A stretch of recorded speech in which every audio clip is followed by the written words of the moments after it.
जय जिनेन्द्र। आइए मंगलाचरण करते हैं। सहस्त्रनाम तीसरा, चौथा, पांचवा पद्य हम पढ़ेंगे। आइए मंगलाचरण। ओम नमः सिद्धेभ्यः स्वयंभुवे नमस्तुभ्यः मुत्पाद्यात्मानमात्मनि स्वात्मनैव तथोद्भूत वृत्तिये चिंतवृत्तिये पंच परमेष्टि भगवान की जय। श्लोक नंबर 3 देखेंगे। 9वां अध्याय। युग मुख्यो युगज्येष्ठो युगज्येष्ठो युगादिस्थिति देशकः युगादिस्थिति देशकः। जो युगादि के बाद स्थिति है, स्थिति में पहले आधा सा है, तो उस आधे सा को हमें पहले ही बोलना पड़ेगा। युगादिस्थिति देशकः कल्याण वर्ण कल्याण कल्याण वर्ण कल्याण कल्यः कल्याण लक्षण कल्यः कल्याण लक्षण। एक बार पढ़ूंगा। युगमुखो युगज्येष्ठो युगादिस्थिति देशकः कल्याण वर्ण कल्याण कल्यः कल्याण लक्षण। आइए अर्थ देखते हैं। पहला नाम है युग मुख्यो। आप जानते हैं युग की विवक्षा जैन दर्शन में है। अगर हिंदू दर्शन की बात करें तो वहाँ पर सतयुग, द्वापर युग, त्रेता युग होते हैं। हमारे यहाँ उत्सर्पणी और अवसर्पणी, जैसे अवसर्पणी का 5वां दुखमा काल अभी चल रहा है। इसके पहले जो सुखमा दुखमा चतुर्थ काल था और उसके पहले जो तृतीय काल था, तो तृतीय काल के अंत में ही आदिनाथ भगवान का जन्म हो गया था और चतुर्थ काल के सबसे पहले तीर्थंकर वही थे। इस अपेक्षा से युग के मुख्य आपको कह दिया, क्योंकि तृतीय काल तक कर्म भूमि थी, चतुर्थ काल से भोग भूमि आई और सबसे पहले आप ही थे। आपने ही धर्म का पुनः प्रवर्तन किया, इस अपेक्षा से आप युग मुख्य हैं। द्वितीय नाम है युगज्येष्ठो। इसमें भी कोई व्याख्या करने की जरूरत नहीं। युग में ज्येष्ठ हैं, बड़े हैं, इसलिए युग ज्येष्ठ। ज्येष्ठ मतलब बड़ा। तृतीय नाम है युगादिस्थिति देशकः। ये पूरा एक नाम है और इसमें 4 शब्द हैं, युग, आदि, स्थिति और देशक। युग और आदि, आदि मतलब प्रारंभ, तो युग के आदि में आप हुए तो युगादि। फिर स्थिति, स्थिति मतलब परिस्थिति, सर्कमस्टांसेस।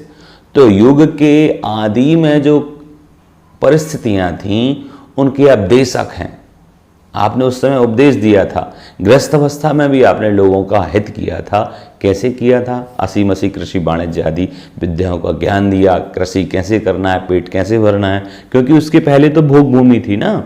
तो इस प्रकार से भगवान का नाम युग के आदि में जो स्थिति थी उसका देशक है, उसमें उपदेश आपने दिया है, इसलिए आपको क्या बोल दिया? युगादि स्थिति देशकः।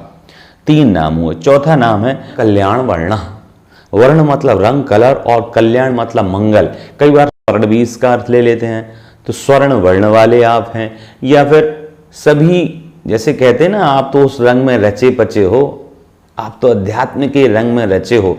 तो भगवान कल्याण रूपी रंग से रचे हैं कि वो हमेशा सभी का अच्छा भला ही चाहते हैं। तो कल्याण वर्ण, दोनों अपेक्षा से स्वर्ण वर्ण, या फिर दूसरा आप कल्याण में रचे पुचे हैं, आप पूर्ण रूप से कल्याण वाले ही हैं, तो कल्याण वर्ण हो गया। फिर अगला नाम आया कल्याण। कल्याण मतलब आपके पंच कल्याणक होते हैं, ये भी हो सकता है। कल्याण आपको ही बोल दिया क्योंकि सीधा आप कल्याण करते हैं, सर्वश्रेष्ठ रूप से आप ही कल्याण करते हैं, इसलिए आपका नाम बोल दिया कल्याण। फिर अगला नाम आया कल्यः। मंगल रूपी भी है। वैसे कल्यः का मतलब यहाँ पर निरोगता से है, आपको कोई रोग नहीं होता, आप रोग रहित होते हैं, इसलिए कल्यः नाम आपका आया। इसके बाद आया कल्याण लक्षण। लक्षण है, आप में गुण हैं, वही कल्याण, सबका मंगल करने वाले, निरोग करने वाले आप में लक्षण हैं, इसलिए आपका नाम ही बोल दिया कल्याण लक्षण। आप कल्याण के लक्षणों से भरे हुए हैं। भगवान के 1008 लक्षण होते हैं शरीर में भी, वो सारे तीर्थंकरों को ही होते हैं। इस अपेक्षा से सारे लक्षण चिन्ह कल्याण वाले हैं, इसलिए आपको कल्याण लक्षणा बोला। तो इस श्लोक में हमने पहली लाइन में 3 नाम देखे थे, द्वितीय लाइन में हमने 4 नाम देखे। आशा है आपको सभी नामों का अर्थ समझ आया होगा। आइए चलते हैं अगले पद की ओर। उच्चारण।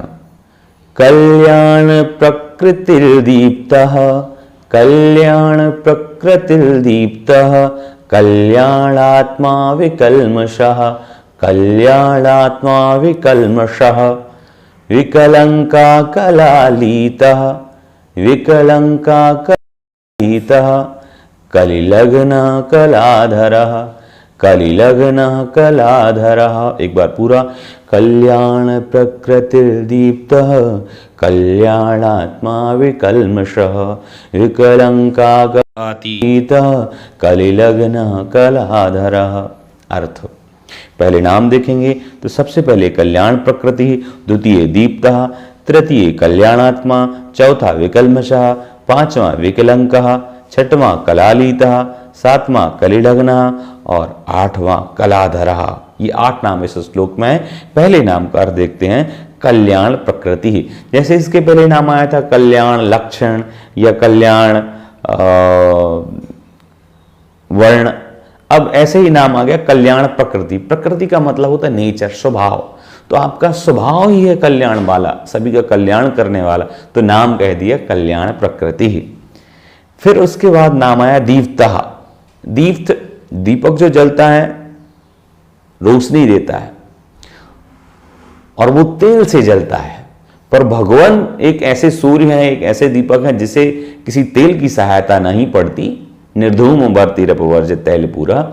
आप ऐसे दीपक हैं जिसे जो धूम रहते हैं, बाती रहते हैं, तेल रहते हैं, स्वयं में दीप्त हैं, अपने आप में दीप्त हैं, प्रकाशित हैं। तो स्वयं को भी प्रकाशित करते हैं और दूसरे को भी प्रकाशित करते हैं। अगला नाम आया कल्याण आत्मा। तो कल्याण से ही युक्त है जिनकी आत्मा, कल्याण आत्मा, कल्याण के भाव जिनमें है, कल्याण आत्मा। अगला नाम आया विकल्मषः। विकल्मषः का क्या मतलब है? विकल्मषः मतलब कलमस मतलब पाप और वी आगे लगा दिया तो रहित। जैसे होते ना विराग, राग से रहित तो विराग, ऐसे ही कलमस से रहित अर्थात पाप से रहित तो विकल्मष। तो विकल्मषः का मतलब क्या हुआ? पाप से रहित, विकल्मषः। तो आप पाप से रहित हैं। अगला नाम आया कलालीतः। कलालीतः, कलालीतः, यहां पर आपको कहीं कहीं कलातीता भी शब्द मिलेगा। तो कलातीता की अपेक्षा से हम अर्थ निकालेंगे। इसमें 2 शब्द हैं, कलाधन अतीत। अतीत मतलब इतिहास, और कला के कई अर्थ हैं। कला मतलब आर्ट भी होता है, कला मतलब शरीर भी होता है। तो आप शरीर से अतीत हैं, अर्थात शरीर से अब आप छूट चुके हैं, इसलिए आपको कलातीता बोल दिया। जो शरीर है अब वो हिस्ट्री हो चुका है, आपका इतिहास हो चुका है, अब आप शरीर से रहित हैं तो कलातीता बोल दिया आपको। ठीक है। कला का दूसरा अर्थ भी होता है 72 कलाएं, पर अब आपको सांसारिक उन कलाओं की जरूरत भी नहीं है, अब तो आप सर्वशक्तिमान हैं, तो इस अपेक्षा से भी ले सकते हैं। पर आप में कलाएं हैं, सर्वश्रेष्ठ कलावान हैं, तो दूसरी अपेक्षा से भी अर्थ निकलेगा। पर यहां पर शरीर रहते हैं, कला का मतलब शरीर भी होता है। अगला नाम है कलाधरा। बिल्कुल इसीलिए मैं चर्चा भी कर रहा था। कलाधरा 72 कलाएं होती हैं, उन 72 कलाओं को धारण करने वाले आप हैं, इसलिए आपको बोला 72 कलाओं के धारक या कलाधरा। इस प्रकार इस नाम में, इस श्लोक में हमने 8 नाम देखे। आशा है आपको समझ में आया होंगे। आइए अगला पद देखते हैं। उच्चारण।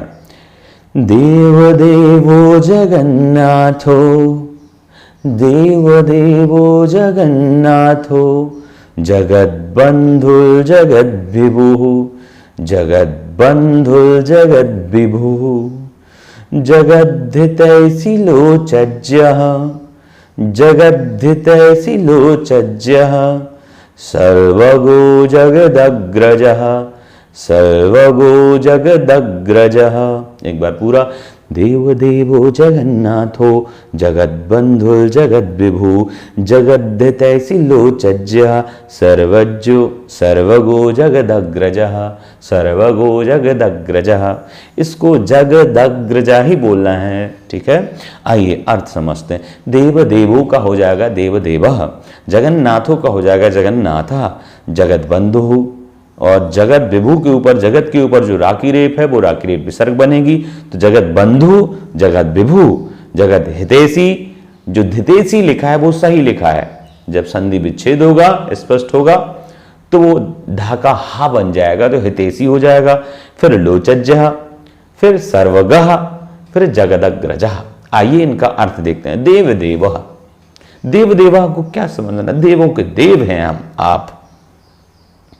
हे भगवान हमारे तो ठीक है, आप देवों के भी देव हैं, तो देव देवा। अगला नाम जगन्नाथा, इसमें दो शब्द हैं, जगत धन नाथा। जगत के स्वामी हैं, जगत के नाथ हैं, तो जगन्नाथा। जगत बंधु, हमारी किसी ना किसी से दुश्मनी हो सकती है, पर जिनेंद्र भगवान के मन में किसी के प्रति बैर नहीं होता, और उसकी तो मति ही मारी गई होती है जो उससे बैर करता है। पर दुनिया के ज़्यादातर लोग, अधिकतर लोग, कुछ उदाहरण मिलते जैसे मारीची ने अलग मत चलाया था, जो भगवान महावीर स्वामी का पूर्व का जीव था, आदिनाथ भगवान के संवत्सरण से निकलकर भरत का पुत्र था और अलग मत चलाए थे। तो जैन मत के अलावा दूसरे मत उसी समय ही पनपने लगे थे। श्रेष्ठ चीज का कई बार विरोध होता है, कई बार क्या हमेशा लोग जल जाते हैं। तो यही हुआ, उसके बावजूद भी आप सबका हित चाहते थे, सबका कल्याण करते थे, और आप ओरिजिनल थे, वास्तविक थे, आप में कोई माया नहीं थी। इसी कारण से आप जगत के बंधु थे और जगत के बंधु हैं और रहेंगे।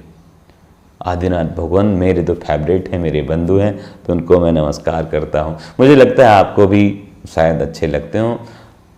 देखो यहाँ ये बचपना हो सकता है, कई जैसे आप देखेंगे टीवी सीरियल्स में या न्यूज़ में या लीडर्स में, एक्टर्स में, कई बच्चों का फेवरेट होते हैं ना, ये मेरा फेवरेट, ये मेरा फेवरेट, ये वाली बुक मेरी फेवरेट। तो इस तरीके से नहीं कहना चाहिए, परंतु अगर भाव की बात आए तो आदिनाथ की भक्ति में जो मन होता है विभोर, उसकी बात ही अलग है। आइए अगला नाम है जगत विभु। विभु का मतलब होता है स्वामी, तो आप तीनों लोगों के जीवों के स्वामी हैं, जगत के स्वामी हैं, इसलिए आपको बोला जगत विभु। अगला नाम आया जगत हितैषी। ये नाम है अलग अलग, अगर स्पष्ट करेंगे तो हो जाएगा जगत धन हितैषी, पर एक साथ बोलेंगे तो जगत हितैषी ही बोलना होगा। जगत के हित चाहने वाले हैं, जगत की हित की इच्छा रखने वाले हैं, अतः आपका नाम आया जगत हितैषी। फिर आया लोचज्जः, लोकज्जः, मैंने शायद गलत उच्चारण किया हो, आप ध्यान कर लीजिएगा। लोकज्जः, लोक को जानने वाले, तो लोकज्जः। कई बार नॉर्मली लोकज्ञः बोल देते हैं, आप बोल सकते हैं, कोई दिक्कत नहीं है, चलन में है, पर सही होगा लोकज्जः। तो लोकज्जः का मतलब है लोक का शुभ, लोक को जानने वाले, तीनों लोकों की प्रति समय होने वाले परिणमन को जानने वाले, तो लोकज्ञः हुआ। अगला नाम आया सर्वगो, तो हो जाएगा सर्वगः। सर्वगः से यहां क्या मतलब है? सर्वगः से मतलब है सर्वधन गः। गा मतलब गमन करना, और आप तीनों लोक में गमन करते हैं, पर किससे? ज्ञान से। स्वयं शरीर से कहीं नहीं जाते हैं, पर आपका ज्ञान ऐसा है कि आप तीनों लोक में किसी भी बात को जान सकते हैं, वहीं बैठे बैठे सब कुछ आपकी दृष्टि में, आपको कहीं कुछ करने की जरूरत है ही नहीं। तो हुआ सर्वगः। फिर आया जगदग्रजः, इसमें भी दो शब्द हैं, जगत धन अग्रजा। संधि विच्छेद करेंगे तो जगत का दा लिखा है वो बन जाएगा ता, तो जगत धन अग्रजा, जगत में सबसे बड़े हैं। जैसे जगत ज्येष्ठा आया था, वैसे ही यहाँ जगत अग्रजा, ज्येष्ठ की जगह अग्रज कर दिया तो जगत अग्रजा हो गया। जगत में अग्रज हैं जो 24 तीर्थंकर उनमें सबसे पहले हुए हैं, इसलिए जगत अग्रजा, यह सबसे पहले आपने ही धर्म का परिवर्तन किया, तो इस अपेक्षा से जगत अग्रजा आपका नाम है। तो इस प्रकार से इस श्लोक में हमने देवदेवा, जगन्नाथा, जगत बंधु, जगत विभु 4, जगत हितैषी 5, लोकज्ञः 6, सर्वगः 7 और जगत अग्रजः 8 नाम देखे। आशा है आपको 8 नाम समझ आए होंगे। प्रभावनार्थ क्लास को एक दूसरों से चर्चा कीजिए। आज का नियम है 108 बार की कीड़ा मुकार मंत्र की जाप देना है। यदि संभव हो तो, ये कोई फोर्स नहीं है। जिनवाणी स्थिति, जिनवाणी के ज्ञान से सूझे लोकालोक, सुवाणी मस्तक नमो सदा देत हो। 9 बार 9 कर्म कर लीजिएगा। जय जिनेन्द्र।